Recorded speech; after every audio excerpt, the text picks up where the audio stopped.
సిద్దిపేట జిల్లా గజ్వేల్ పట్టణంలో జాతీయ రోడ్డు భద్రతా వారోత్సవాల్లో భాగంగా గజ్వేల్ కోర్టు న్యాయవాదులు పోలీస్ శాఖ సంయుక్తంగా భారీ ర్యాలీ నిర్వహించారు. ఈ కార్యక్రమం సీఐ రవికుమార్, ట్రాఫిక్ సీఐ మురళీల ఆధ్వర్యంలో జరిగింది. ఈ సందర్భంగా గజ్వేల్ జూనియర్ సివిల్ జడ్జి మున్వీర్ మాట్లాడుతూ రోడ్డు భద్రతా నిబంధనలు ప్రతి ఒక్కరూ ఖచ్చితంగా పాటిస్తే ప్రమాదాలను చాలా వరకు నివారించవచ్చని తెలిపారు.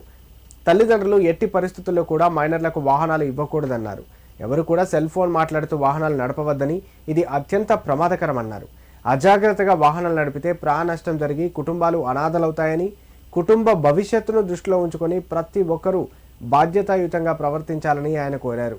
అలాగే సమాజంలో అరాచక శక్తులపై అప్రమత్తంగా ఉండి అనుమానాస్పద వ్యక్తులు కనిపిస్తే పోలీసులకు సమాచారం అందించాలని సూచించారు. ఈ కార్యక్రమంలో bar association vice president Naresh Chari, Gajwel court న్యాయవాదులు, పోలీస్ సిబ్బంది పాల్గొన్నారు. డ్రంక్ అండ్ డ్రైవ్ చేయొద్దండి. ఇది మన నడిపిన వాళ్ళ ప్రాణాలతో పాటు ఆపోజిట్ వేరే వాళ్ళ ప్రాణాల పైన కూడా రిస్క్లో పెడుతుంది. అలాగే చిన్నపిల్లలకి వాహనాలు ఇవ్వద్దు. చిన్నపిల్లలకి ఇస్తే వాళ్ళ పేరెంట్స్ పైన కూడా యాక్షన్ ఉంటుందండి.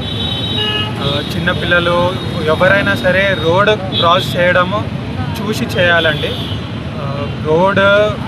రోడ్ యాక్సిడెంట్స్ తగ్గాలంటే అది ఒట్టి పోలీస్ వాళ్ళ పనే కాదు, మన అందరి బాధ్యత. అది అందరము జాగ్రత్తగా మనను చూసుకొని రోడ్ పైన కాన్షియస్తో ఉండి నడవాలండి.